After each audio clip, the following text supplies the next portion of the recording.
Since ancient times, people have sought intelligent brothers in the universe. In Neolithic cave paintings, one often encounters the same motif, beings with enormous heads emerging from a spherical object. These fantasies of primitive artists created whimsical narratives, raising the question, could they have seen humanoids?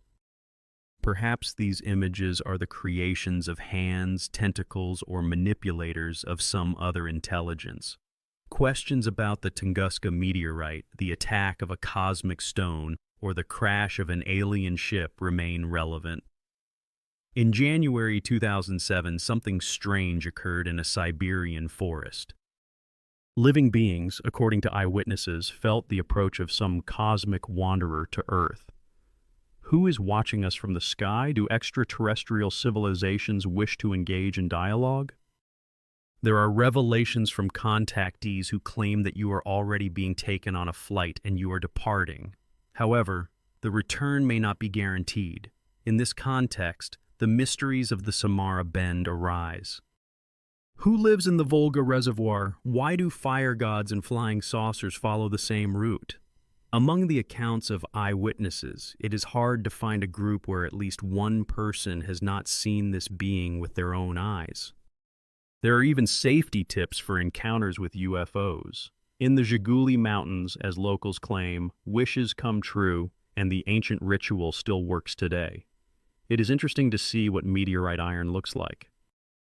Once, a newspaper article came into the hands of Vyacheslav Klimov, a member of the Kosmopoisk group from Moscow. On the 10th of January 2007, around 10 o'clock in the evening, residents of the Altai territory observed a bright flash in the sky. A glowing spherical body moved along a parabolic trajectory from Barnaul to Rubtsovsk. It seems that UFOs have appeared in the sky over Siberia once again. Within 6 months, several research expeditions were organized to the site of the mysterious fireball's fall. Vyacheslav was planning to speak with a participant from the last expedition. Residents of eastern Siberia often observe unexplained phenomena in the sky, and various glowing objects are encountered throughout these regions. This time, the celestial body behaved strangely. Could the story of the Tunguska meteorite be repeating itself? On the 30th of June, 1908, a glowing object with a long, fiery tail appeared in the sky over Siberia. At 7:17 local time, an explosion was heard in the basin of the Podkamenaya Tunguska River. Witnesses, located 300 kilometers from the site of the meteorite fall, were struck by the unbelievable silence that lasted for 8 hours after the explosion.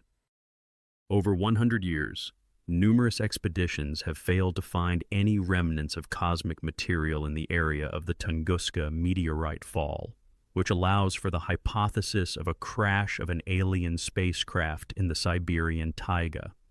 As he set off for Altai, Vyacheslav was confident that he would have to search for the site of the UFO crash.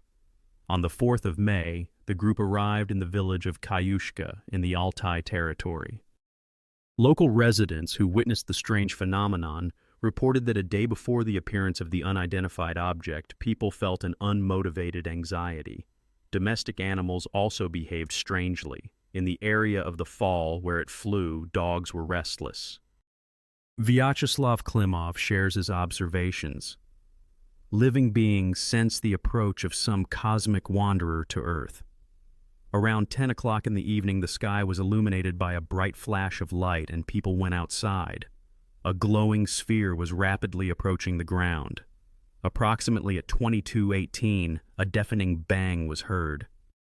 The loud noise and bright flash were comparable to the flash of a short circuit in a high-voltage power line. After the explosion, the sphere changed its trajectory and began to descend, leaving behind a black tail of smoke. Could it be that the UFO crashed? However, researchers began to doubt and proposed an unexpected version. The Earth was once again subjected to an attack by a large meteorite. When people described the flight of the glowing sphere, they noted that it could have been a meteorite, considering its straight trajectory and the sound of impact.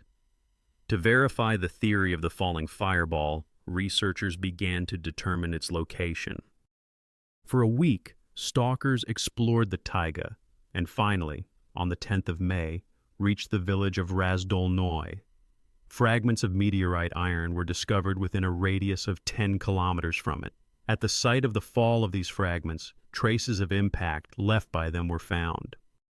The meteorite shards were scattered over a large area, and the body, weighing about 450 kilograms, was composed mainly of stone iron and tektite materials. This site is considered the location of the Tunguska meteorite fall.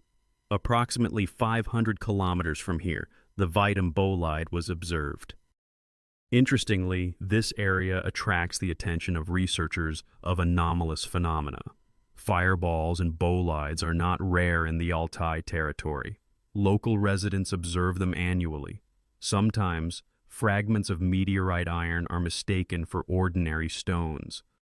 There have been cases when large stones were found in the fields and used to weigh down cabbage, only to later discover that they were meteorites. How can one distinguish an ordinary stone from a cosmic traveler? It turns out that if you bring a compass close to it, the needle begins to deviate, while an ordinary magnet sticks to the fragment of the meteorite. Some places on Earth also attract UFOs and meteorites. Even artificial satellites flying over eastern Siberia deviate from their designated orbit, indicating the presence of special biological points on the planet. If we accept the hypothesis that Earth is a living organism, it can be suggested that meteorite falls do not occur randomly but in specific locations.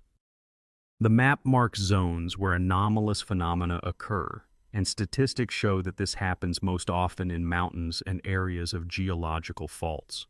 The epicenter of the Tunguska explosion, the Emsky Triangle in the Perm region, the Medveditskaya Ridge in the Volgograd region, the bend of the Volga River near Samara, 47 kilometers of the Yaroslavl Highway near Moscow, the Crimean Mountains, Toman, the mountains near Sochi, the Sayan Mountains, Kapustin Yar, Altai, and the Severodvinsk Triangle.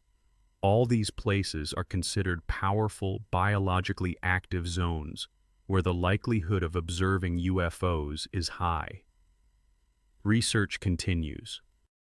For example, 3 years ago, Tatiana Makarova, the head of the Tolyatti Ufology Commission and a full member of the Russian Geographical Society, was returning home after her shift at the Volga automobile plant. Around midnight, while waiting for the bus, she noticed a strange object hovering in the air above a high-rise building. Tatiana recalls, "It was a completely clear and solid disk, about 15 meters in diameter. It was glowing and hanging motionless, completely silently. While she was mesmerized by the object, a car pulled up to the stop, which suddenly stalled. The driver could not understand what had happened to his vehicle. For several minutes, Tatiana observed the disk, and then it disappeared, and at that same moment, the car started on its own." The woman described all the details of the unidentified flying object, which, according to her, looked like a spacecraft. Ufologists refer to such UFOs as technogenic, suggesting that they are creations of some other intelligence. This fact leads to the thought that these objects possess characteristics that even sufficiently advanced technology has not yet achieved. In the area of the Volga automobile plant, flying saucers are frequently observed, and sometimes several people become witnesses at once. The mass hallucinations that occur here with enviable regularity have provided researchers with a unique opportunity to calculate the flight trajectory of Tolyatti's UFOs, which move from the Zhiguli Mountains over the territory of the plant. Several monoids off to the side leave a chemical complex and thus move towards the Koibush Fazot plant. The conclusion drawn by the researchers can be termed sensational.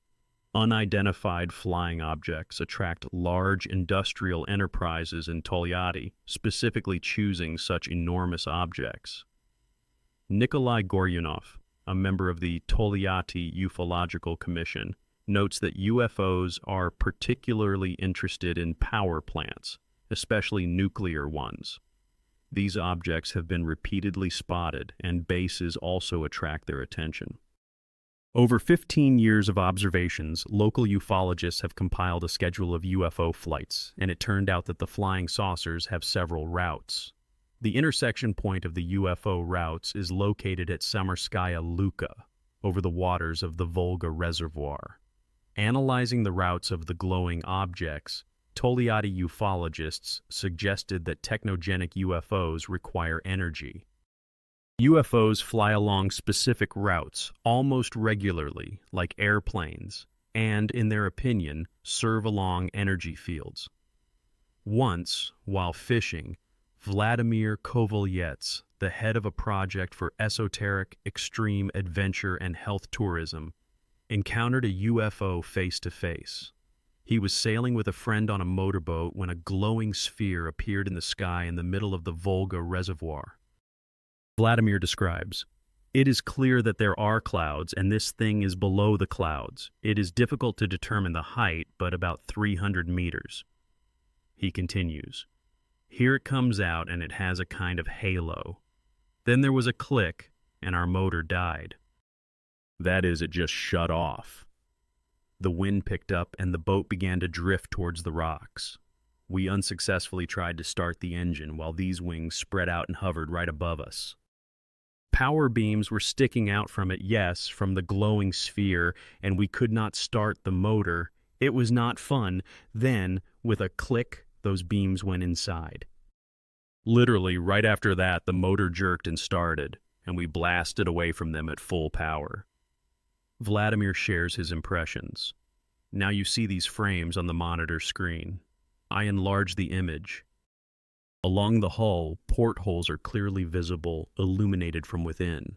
But should one trust their eyes? Almost all eyewitnesses who have observed UFOs describe a strange light that literally feels the earth. Many experience panic with goosebumps running down their skin. Eyewitnesses suggest that this is not a spotlight, but rather incomprehensible, intelligent substances studying our planet." A resident of the Samara region, Nikolai Goryunov, remembers the unusual glow of a UFO from his childhood. In his native village of Volshisko-Pecherskoye, boys would watch the stars, and suddenly one of them shouted, "Look! Look!" From the northern side of the sky, a huge white sphere suddenly appeared, about the diameter of the moon, from which a massive white beam emanated. This light did not resemble an ordinary spotlight. The beam traced across the horizon and then retracted into the sphere. Speaking about the nature of UFOs, researchers note that they can manifest in very strange ways, may project or hover in the air. Perhaps the light tentacles of UFOs are exploring our planet, and such phenomena can be called preliminary contact with extraterrestrial intelligence. However, throughout the entire history of UFO studies, there has not been a single contact that occurred at the initiative of a human. The conditions of the game are always dictated by the aliens, which raises concerns. Recently, a woman approached the ufologists in Togliatti, telling them that her 6-year-old son had been aboard a flying saucer. The boy was in his room, and after a while the parents felt anxious and rushed into the room, but the child was not there. Frightened, the parents searched the entire apartment, but the boy was nowhere to be found. The windows and doors were closed when a voice from the hallway called out. He recounted that he had found himself in a room when suddenly a beam of light penetrated it. This beam lifted him, and when they began to carry him out of the room, he became soft, like water, and flew through the sky. The child was taken aboard, given a ride, and returned back to his room. The boy felt fine and was not even scared. The next day, his mother took him to the doctor. The examination showed that there were no negative changes in the child's body. But the question of why the aliens abducted the boy remains unanswered. In Togliatti, cases of abduction of people occur quite frequently. In the understanding of some researchers, contact is the interaction between representatives of two intelligent systems, human and not quite human. The main sign of such contact is the exchange of information rather than one-sided data acquisition. To become a contactee, special abilities are not required. The mysterious intelligence can choose the most ordinary people. One nurse from Togliatti only realized at the age of 40 that she had been under observation her entire life. At around the age of 40, she began to have visions and communications, and she received a diverse array of information about the structure of the universe and the history of civilizations. The woman was frightened, thinking she had gone insane, but examination showed that her psyche was in perfect order. One day, while doing household chores, she heard a medical term from her daughter, and at that moment, a flash of memory occurred. She remembered how, in childhood, when she was 3 years old, she ended up aboard a flying saucer. This UFO had a disc-shaped form and a metallic copper color. Since the time of the abduction, she began to perceive herself as an adult and even as an old person. A year later, this adventure faded from her memory, and only at the age of 40 did the contact resume. The woman began to see objects that an ordinary person could not discern. A check of her vision range showed that it had expanded towards ultraviolet by 30%, allowing her to see like a bee. The incident in the village of Sosnovi Solonits also entered the history of ufology. The villagers observed a red fireball and even communicated with it. On a warm summer evening, several villagers were gathered near the store when a huge red fireball, about 1.5 meters in diameter, appeared nearby. People ran away in fear, while the shop assistant, with trembling hands from terror, tried to lock the store's door. She dropped the key and could not find it in the dark. At that moment, a thin beam of light extended from the ball, pointing to the place where the key lay. This was essentially a hint. The woman picked up the key, locked the door, and only then went home. It seemed that the UFO acted intelligently. Who controlled the red ball? Intelligent energy, nature spirits, or aliens? In these places, there is a belief that red balls are the fearsome goddess Kremet. Perhaps the locals explained the anomalous phenomena in their own way. Kremet is a being, a deity that flies and glows, and not everyone is destined to see it. Yuri Reshevsky, a researcher at the Institute of Ecology of the Volga Basin of the Russian Academy of Sciences, noted that this being is quite severe by nature. The locals worshipped Kremet at sacred trees, leaving offerings, candies, cookies, fruits. Otherwise, it was believed that Kremet could touch a person and inflict illness. In the village of Makshanskoye Bakylovo, there are still people who have suffered in one way or another from the mysterious deity. Paralysis often occur here, sometimes affecting only the arms. The Chuvash people living in Krasnaya Luka refer to the red fireballs as ifsi, while the Russian population calls them liatuni. Both peoples believe that these spheres have a devilish origin. One hunter recounted how his hand was damaged upon contact with an ifum, that is, with a liatun. An encounter with a liatun was considered a bad omen, and the sparks flying from the fireball left severe burns on the skin. The question of whether a UFO can cause such serious harm to health remains open. How should one behave when encountering an unidentified object? Many people in these areas have stories to tell. A resident of Togliatti who observed a UFO for only a few minutes nearly lost the skin on her hands. When the woman was taken to the hospital, the doctors merely shrugged and were afraid to make predictions. She remembers seeing a UFO from the window, which resembled a firework.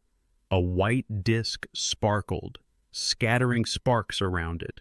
In a state of shock and euphoria, she reached out her hands to it, exclaiming, "Take me!" 2 days later, the skin on her hands began to peel off in layers.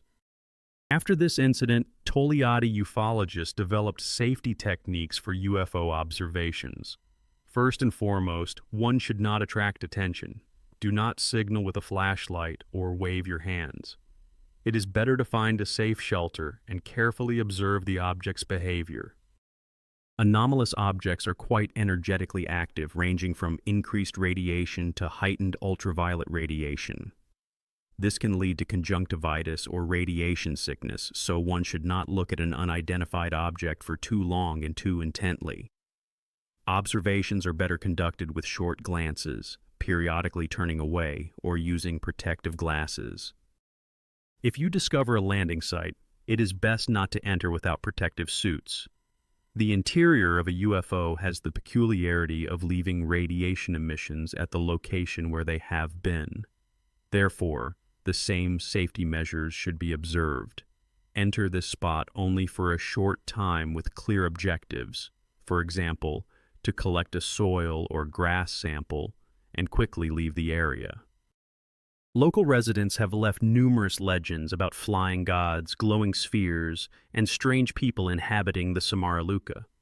By exploring these legends, one can compare them with eyewitness accounts. In the Middle Ages, the Jaguli Mountains were called Devia. Legends say that powerful sorceress Amazons lived in the mountains, who in Greek mythology were warrior women living separately from men. According to legends, the Amazons lived on the farthest shores of the Black Sea, and their capital was the city of Themyscira. From childhood, the Amazons were taught to wield a spear, a sword, to throw darts, and to be skilled horsewomen. The existence of the Amazons was confirmed by archaeological discoveries. In 1972, near the city of Orджоникидзе, a burial site of a chieftain's family was found, where weapons were located next to a woman, and a child lay on the arm of a man. To this day, witnesses encounter ghostly figures in the forests, and after that, Enlil appears in the sky. Last spring, students from the Volga University set off on an expedition to the Samaruca. Having reached the place called Kamenaya Chasha, they set up a tent camp. At that time, I was in the area of Yelgusha, where in the middle of the forest there was a large, fairly flat clearing. Sitting by the fire, a woman noticed a procession approaching her. Looking closely, she realized that these were not people, but something clearly on four legs. For a few seconds, she was distracted to toss some firewood into the flames. When she looked back toward the forest, the mysterious figures had vanished.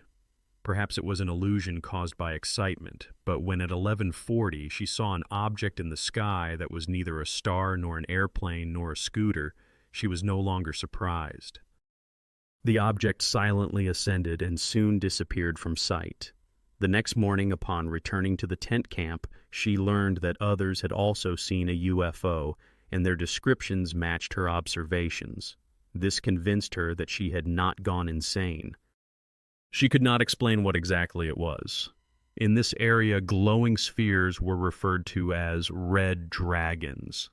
In ancient times, they were deified and appeased with sacrifices.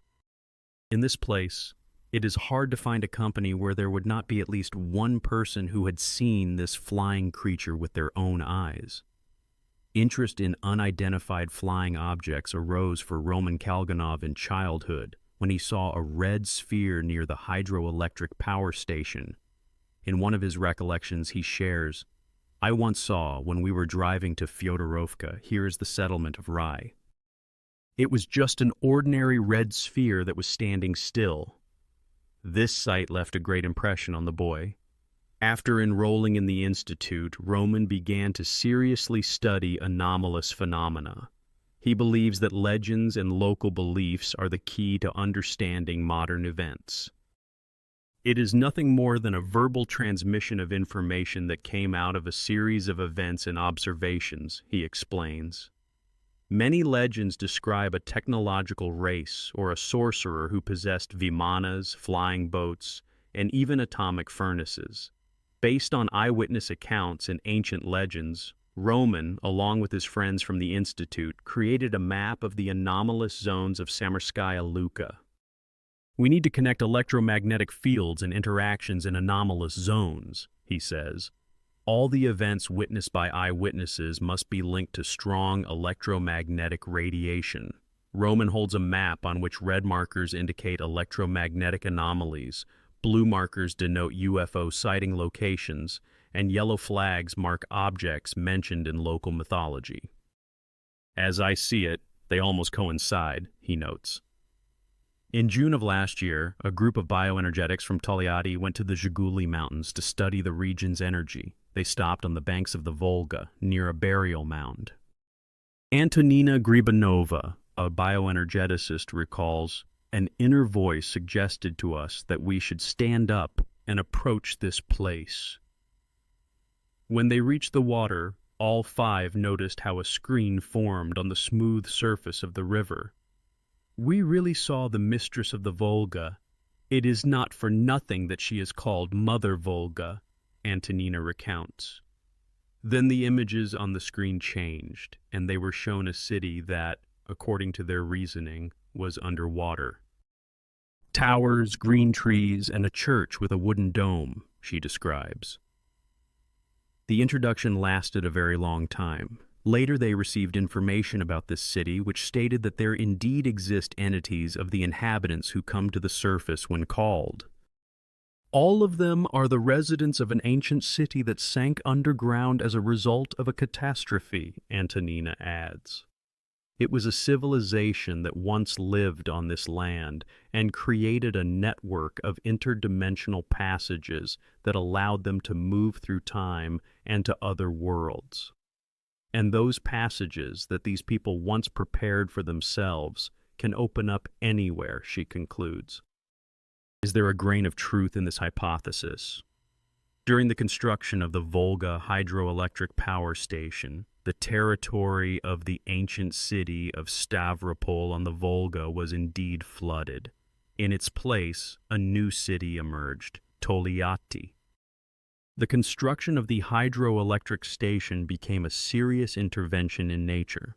Elena Rojdestvenskaya, the director of the Tourist Information Center of Togliatti, notes that as a result of this intervention, anomalous phenomena began to occur. There is a theory that UFOs appear at the junction of parallel worlds. This raises questions about what civilization might exist alongside us, and why people cannot travel to other worlds. In this context, mysterious stone generators are discussed, which are rumored to be connected to UFOs. There is also the question of why fiery columns appear over certain mountains, and how one might benefit from the sights of flying saucers. If parallel worlds exist, then there must be places of transition somewhere. After talking with Valentina Vasilyevna, a resident of Togliatti, I got the impression that the glowing columns emerging from the ground represent tunnels to another reality.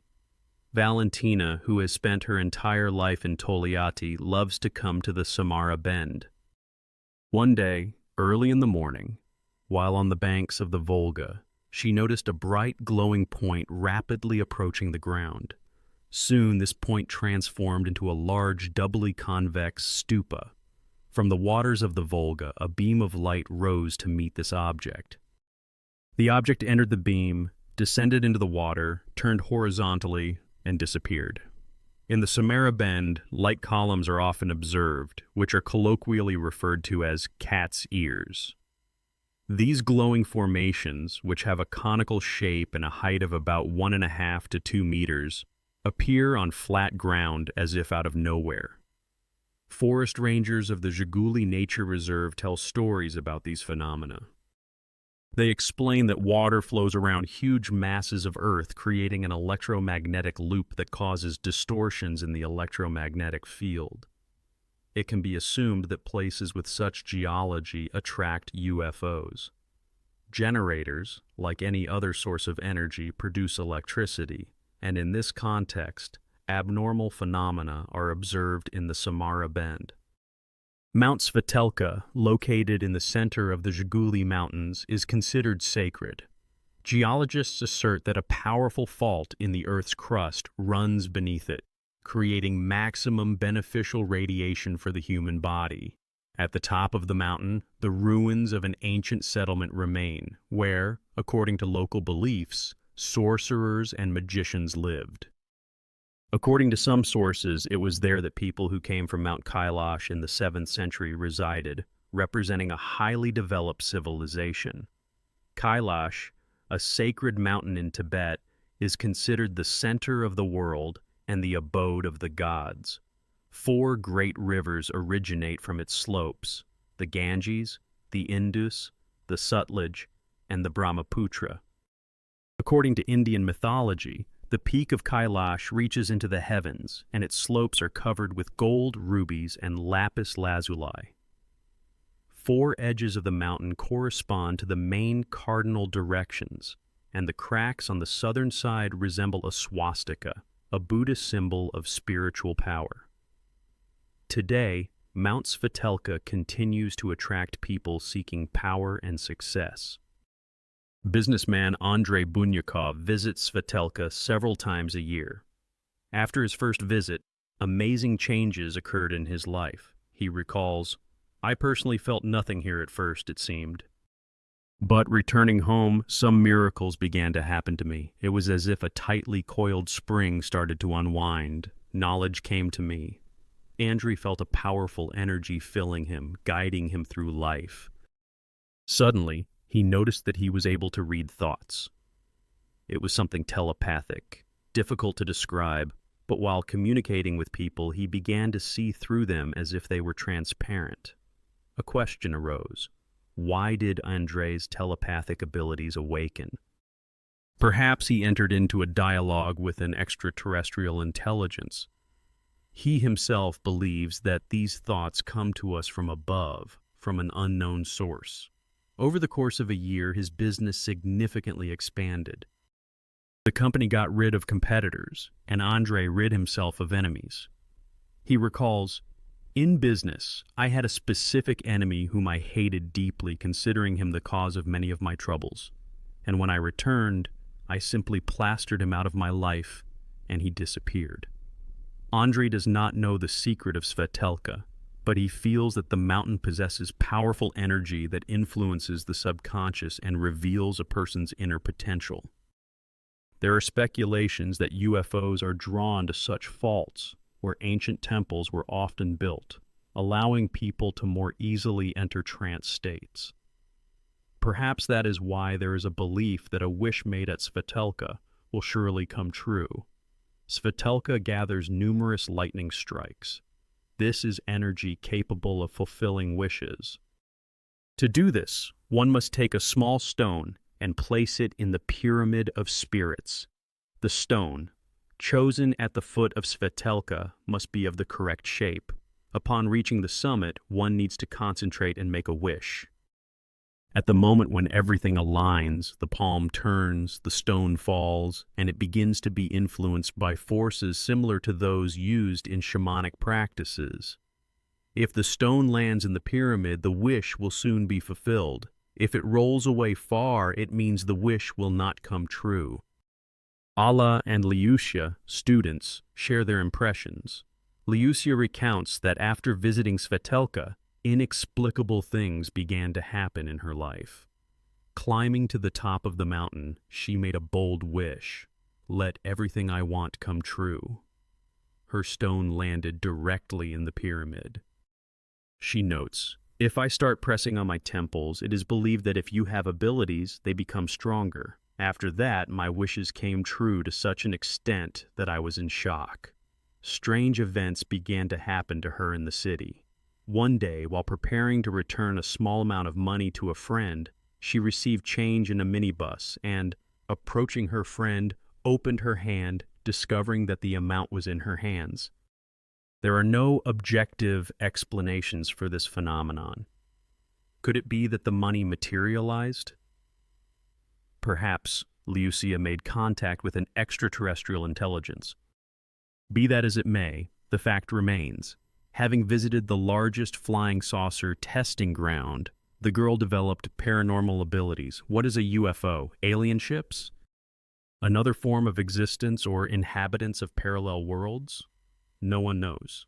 The most intriguing mystery of the 21st century remains unsolved.